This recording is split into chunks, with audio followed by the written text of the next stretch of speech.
환자의 안전을 최우선시하고 환자의 입장에서 생각합니다. 우리가 약속한 그대로 나오미 구강암면외과입니다.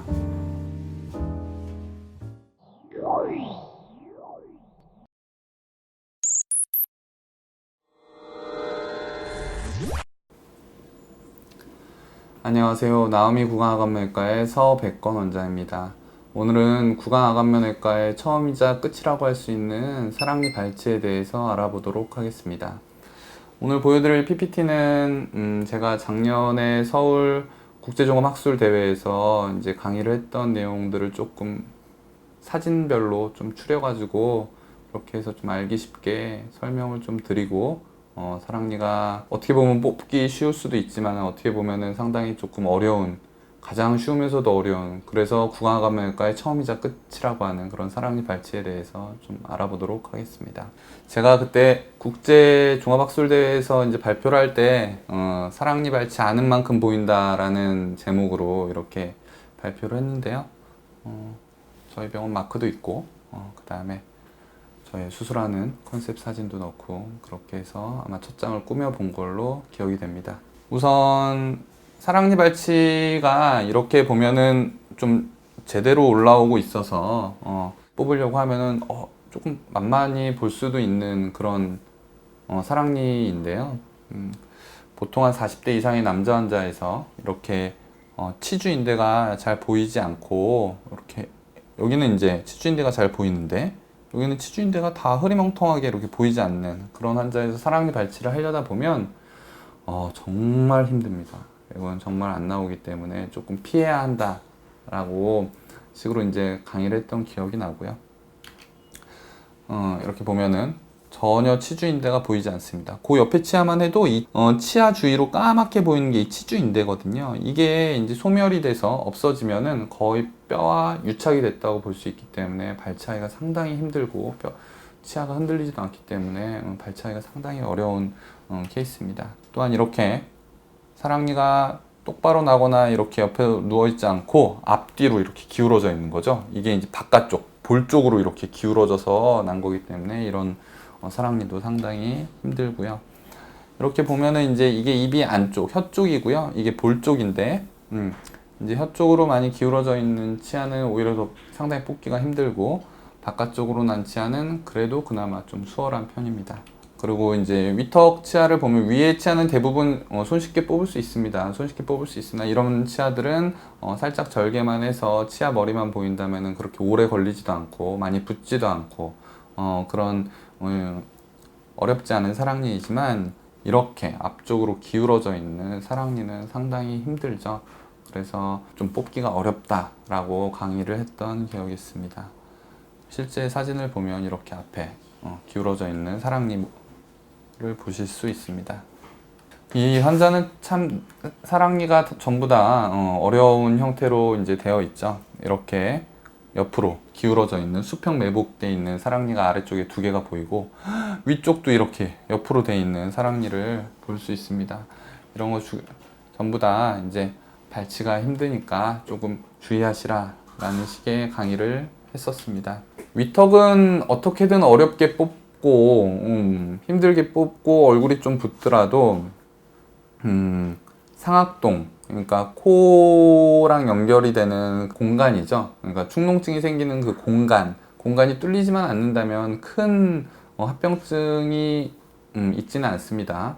그리고 설령 뚫렸다 한들 그 부분이 잘 막히기 때문에 주의사항만 잘 지키시면 그렇게 문제가 되진 않죠. 하지만 문제는 아래쪽 사랑니에서 많이 발생을 하고 있습니다. 그게 바로 아래턱뼈 신경이랑 사랑니와의 관계 때문에 나오는 현상이죠.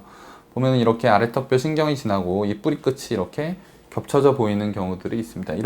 이런 환자분들이 거의 대부분이죠. 치아는 앞으로 좀 기울어져 있고 조금 덜 맹출했기 때문에 여기 사랑니 뿌리와 사랑니 아래턱 신경관에 이렇게 겹쳐져 보이는 그런 것들이 보일 수 있습니다. 하지만 이거는 2차원적으로 보는 거기 때문에 실제로 CT를 찍게 되면 사랑니가 이렇게 있고 앞뒤에 뿌리가 있기 때문에 실제로 사랑니 뿌리가 신경관을 뚫거나 그런 경우도 드물게 있긴 하지만 앞뒤 관계에서 겹쳐 보이는 거기 때문에 이렇게 2차원적으로 보일 수 있는 것이고요. 실제로는 대부분 이제 뽑아도 큰 문제가 안 되는 경우들이 대부분입니다.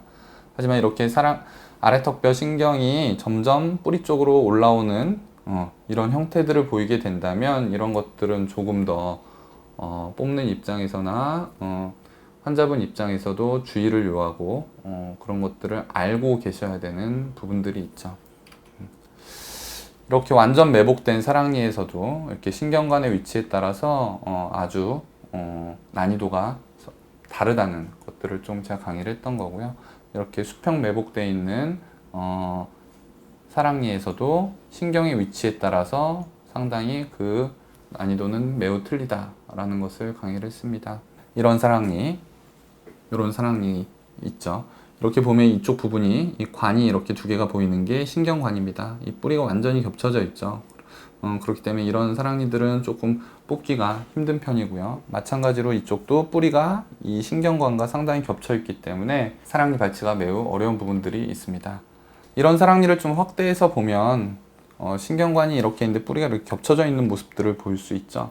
아까 전에 처음에 말씀드렸다시피 이렇게 앞뒤 관계이긴 하나 정말 밀접해 있어서 신경관이 있고 신경관 안에 이렇게 신경이 이렇게 있는 상태인데 그 신경관의 바깥 부분이 깨져 있는 경우도 있습니다. 이런 사랑니를 보면 이게 이제 신경관이거든요. 이렇게. 근데 이런 부분들이 너무 밀접한 경우들이 있을 수 있고요.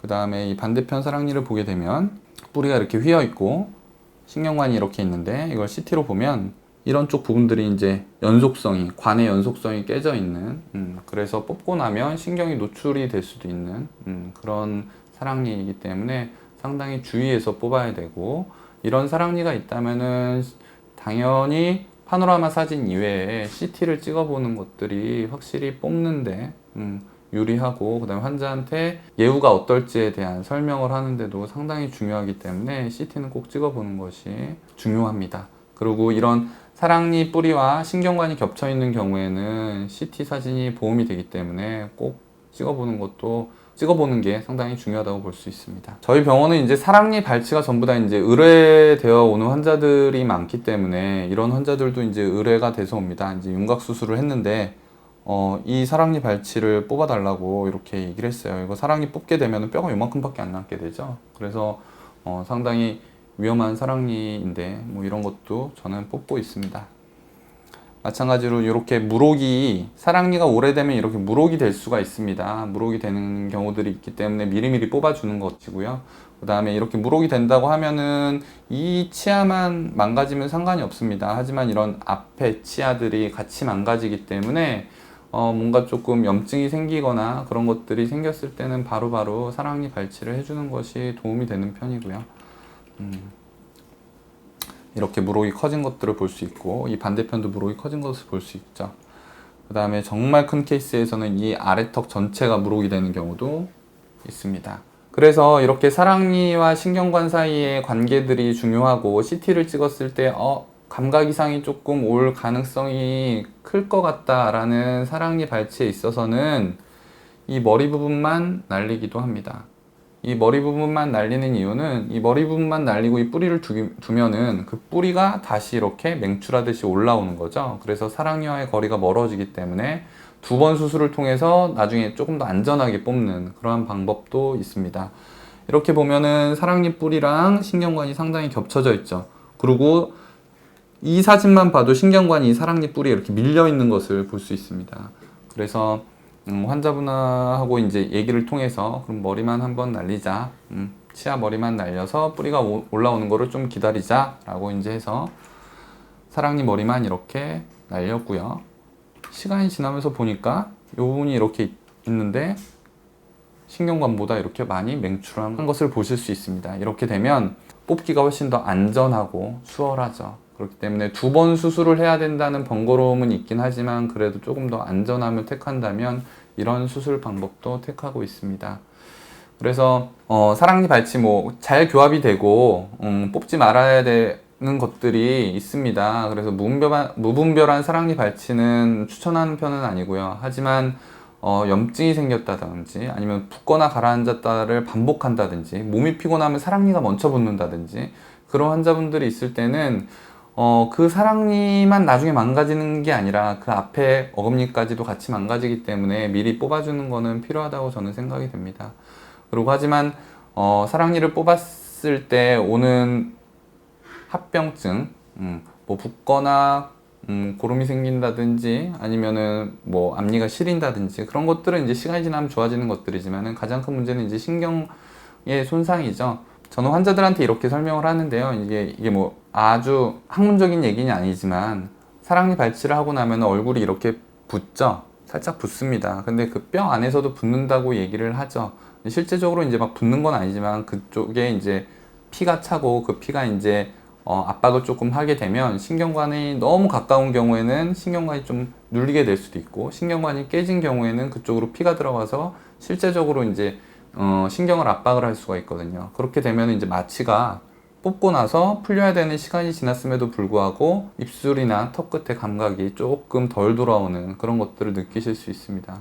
이렇게 사랑니가 이제 신경관을 뚫고 있다거나 그런 경우에는 조금 더 예후가 안 좋겠죠. 그래서 그런 경우도 있을 수 있고 자기가 어떤 상태인지 CT를 찍고 정확히 판단하고 그다음에 이제 그런 경우에 있어서는 구강감면외과 전문의를 좀 찾는다든지 아니면은 아까 전에 얘기했듯이 머리만 좀 제거를 하고 나중에 2차 수술을 조금 한다든지 그런 여러 가지 옵션들이 갖춰져 있으니까요.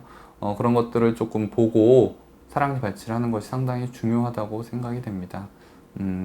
조금 사랑니 발치에 대해서 두려움이 있으시다든지 아니면 조금 더 치과에 가기가 망설이신다든지 하시면은 저희 나오미 구강암외과에 문의를 하셔서 조금 더 자세한 상담 받아보시기 바랍니다. 나오미 구강암외과의 서백건 원장이었습니다. 감사합니다.